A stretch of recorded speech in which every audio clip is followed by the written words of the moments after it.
Hello বন্ধুরা, সবাই কোথায়? শনিবারের বারবেলা। তো আমি বানাচ্ছি চিকেন কষা।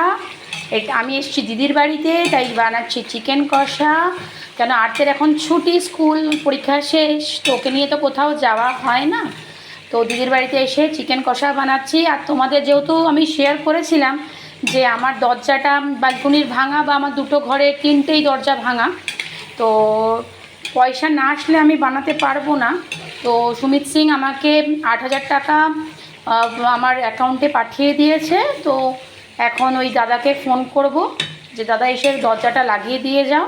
কেন ঠান্ডাটা তো যেইভাবে কাটিয়ে দিলাম, এই দরজা ভাঙা নিয়ে শীতটা কাটিয়ে দিলাম, কেন গরমকাল, তারপর কালবৈশাখী ঝড় সব কিছু নিয়েই থাকতে হবে বাচ্চাদের নিয়ে। তো দিয়ে দিয়েছে টাকা, তো থ্যাংক ইউ বলবো না, এটা ওর কর্তব্য টাকাটা দেওয়া। তো যাই হোক, আমি বানাবো।